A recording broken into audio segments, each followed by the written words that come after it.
fracture. And when has he started the symptoms now? Since how many days? Patient again gives a history of tribal trauma around 15 days back, and he noticed the pain in the Okay, so now in between he was all right. he was He was doing everything, and fresh trauma has caused pain. Can it be a new fracture? could be.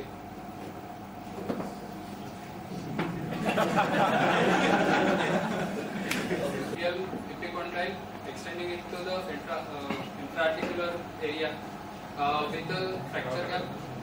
Can you show? There is an intra-articular. Can you show intra-articular?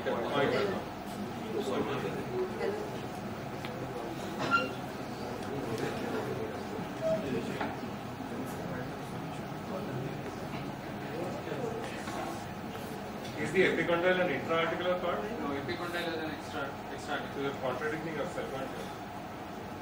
Condylar fracture. Just describe the fact, it's very obvious there. Just There is make it non-union at the fracture site evidence by the fracture gap can be seen with the rounding of the edge, fracture edges and a sclerosis with the normally maintained alignment and anterior exit with the rest of the bed appears to be normal. Excellent. And the fact that, what about the position of the fragment? Displays, maluniting. So it is non-united. Yes, but seems to be anatomically What is the oriented, position? isn't it? Does it or out of place? So in anteroposterior is slightly migrated on the medial side, on lateral x-rays cannot be commented. Does it justify non-union fibrous ankylosis? Seems to be in place, doesn't it? Yes, sir. So it probably is a fibrous ankylosis. What is your diagnosis now? Non-union of the medial condyle of the right side. Still condyle.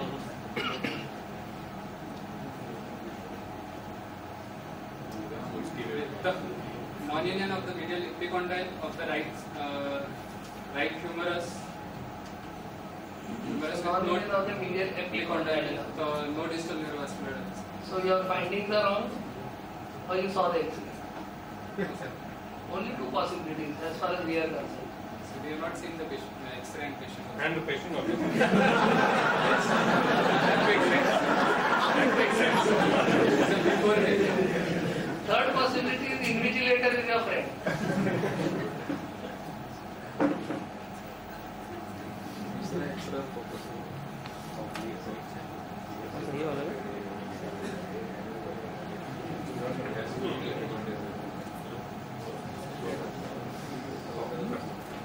Okay, so now what? What would you like to do?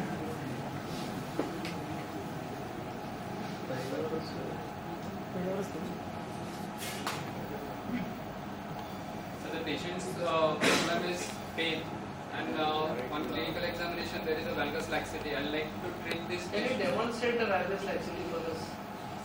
Like, Yes, sir. you make out opening and all.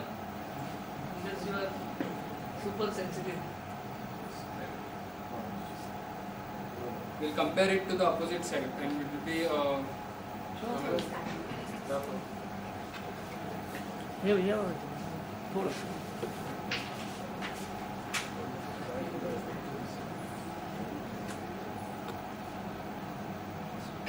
No change in expression on either. I think the valgus test is not an aperture test. You just look for a medial opening. Medial and use your opening index also. finger for palpate to how much opening there is test in extension. So you understand it, examiner understands it. But if you highlight it, then he knows that, oh, this fellow knows what he's doing about it. Because unless you talk to him, then you don't get those brownie points. So now what? What would you like to do?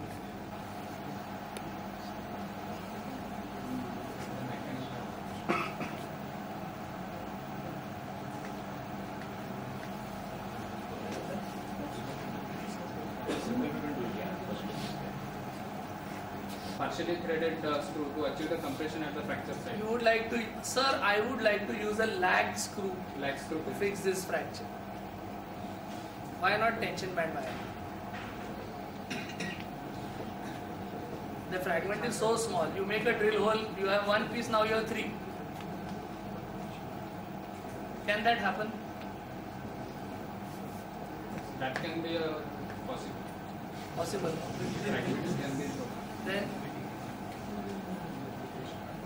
why not use a thinner implant like a K wire? So there is a strong group of muscles acting constantly at the fracture site.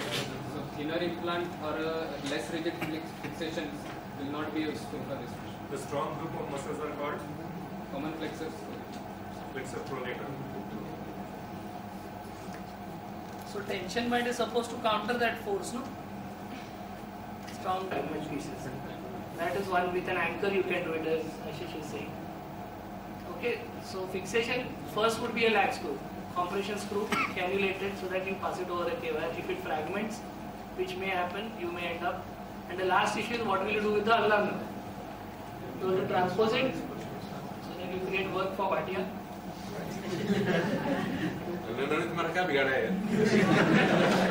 So unless really indicated, there is no indication for transposition of ulnar nerve here, because he has no symptoms of ulnar nerve right now. And there's no, if you fix it, it's still going to go behind the glute. Because you might be tempted, either ulnar nerve aage dal do. Not required, because it makes that segment ischemic. You might end up creating a problem. Okay? ठीक. क्या करने का है? मार दे रहे हैं, छोड़ दे जाए। पास किया जाए। But be specific in your answer to the Right-sided rotator cuff tear in a 37-year-old female without any instability who is currently disabled with pain and difficulty in activities of overhead abduction. The patient was apparently normal till 3 months back when she sustained a road traffic accident and had multiple injuries for which she was treated. She had a fracture of the upper limb for which fixation was done. After the surgery, she noticed weakness of the right shoulder and difficulty in abduction and overhead activities and pain which was referred to the mid of the arm and pain in the right shoulder joint and difficulty in sleeping. On examination, sir, there is a wasting of the right deltoid and the arm musculature of about 1 centimeter as compared to the opposite side. There are multiple surgical scars ranging from about 1 centimeters to 1 centimeter over the anterior and the anterior aspect of the arm, anterior aspect of the shoulder and arm, which appears to have been by primary intention.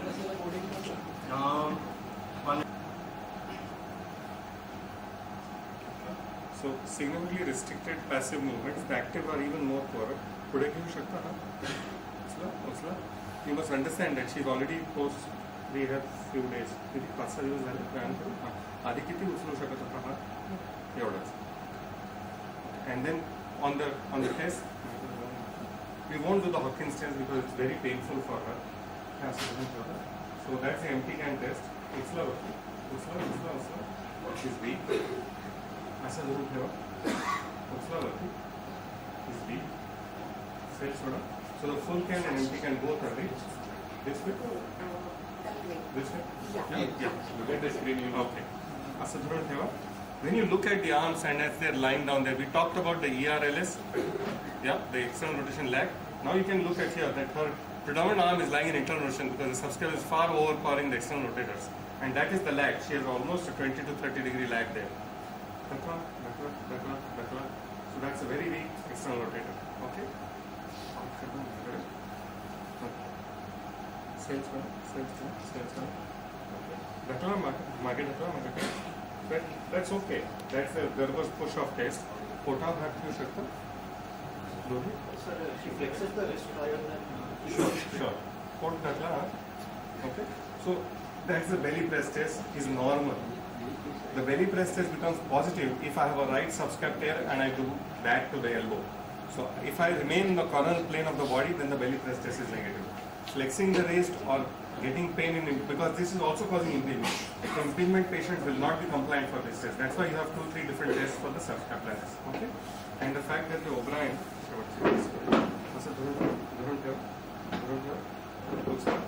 is plus plus. You said O'Brien was negative. That doesn't make sense. Because if you are going to talk of a rotator cuff injury, then O'Brien test has to be positive.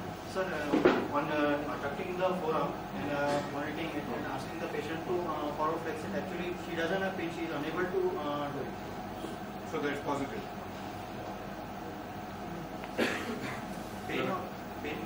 Pain or inability to hold both are positive. She won't be able to because of what you are trying to tell me.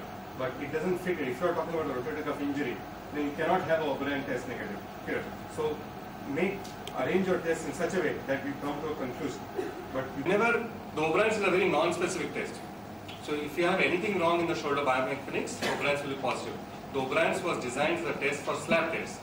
But if you have a rotator cuff tear, if you have a anterior labrum tear, if you have ACG arthritis, then O'Brien's test will be positive. So whenever you make a diagnosis of rotator cuff tear, then your O'Brien's has to be positive. That's why I had to get up and show you that it doesn't make sense that way. Okay, you got that point. Now tell me, what is the incidence of a fracture in the proximal humerus and a rotator cuff tear simultaneously? Sir, simultaneous. See, the rotator cuff doesn't insert.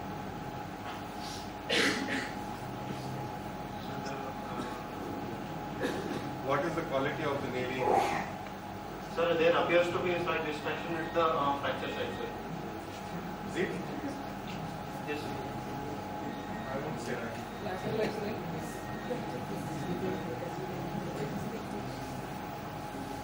There appears to be a distraction at the fracture site here.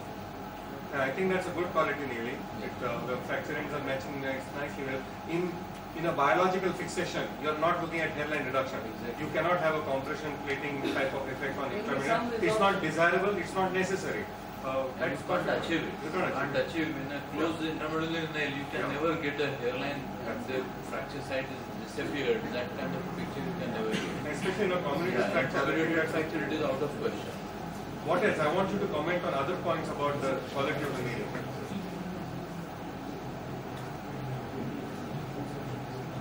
Look at the entry point. That's right. Yes, sir, the entry point is just near to the tuberosity, sir. Okay. So is that correct or not? So it should be from the tip of the tuberosity. This is not the greater together. Tuberosity. No. Key thing is it should not violate the articular surface. Yeah. And he's achieved it. It's just nice and lateral to the articular surface. What is the height of the nail? Sir, it is just flush to the bone, sir. So Right. not proper. Due to shoulder instability, with the relevant history in the form of first episode of dislocation 4 years back, when the right shoulder was injured in extreme abduction and external rotation while playing a game of basketball, which was reduced under anesthesia. Till date, patient has had 4 episodes of dislocation in extreme abduction and external rotation movements like throwing a ball, and have been reduced under anesthesia. No history of dislocations while sleeping in the night, and no history of any voluntary dislocation of the shoulder. The relevant clinical findings being, after stripping the patient to the waist, on inspection there is no evidence of asymmetry of the levels of the shoulder, or of the contour of the shoulder or the axillary folds. There is no evidence of wasting of any group of muscles around the shoulder. On palpation, there is no palpable tenderness over the bony arch of the shoulder or over the greater tuberosity or bicipital groove. Positive finding. On performance of special test, apprehension test is positive, which relieves on relocation, suggestive of anterior instability. There is no evidence of posterior instability. Positive test or no positive test? So this is the only positive finding. There is no evidence Should of have- weakness of should have more positive tests. anterior raw test is, there is no evidence of excessive anterior laxity as compared to the comparative. No? Yes. Are you sure? Yes. Definitely. Yes. कितना पैसा लाया? What else? One more test. O'Brien's test should be positive. Okay, fine. Do you want to? Middle finger on my on the coracoid process and posteriorly on the spine of the scapula. And then with the other hand, I would like to grab the head of the humerus and then try to push it forward and backward and try to determine its excursion as relative to the glenoid margins. Then I would like to do the same on the contralateral side.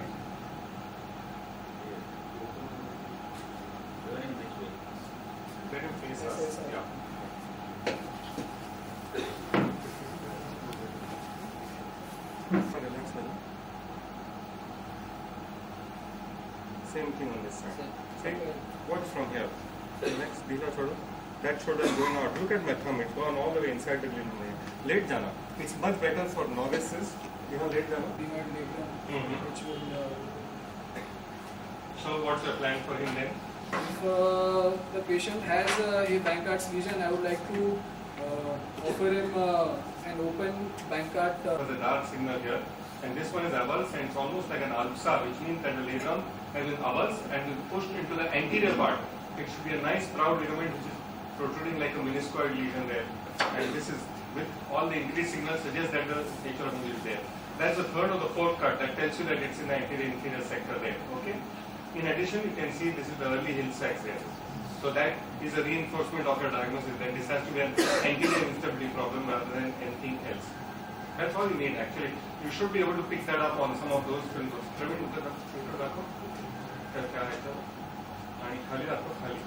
So sometimes if they do a good cut, no. Is sajaitu nahi ka sajaitu nahi. Okay, this is all we have unfortunately. So, but you need actions to diagnose, and that is all. You need only that sequence there. That gives you the diagnosis. Okay. So you would want. So you actually want to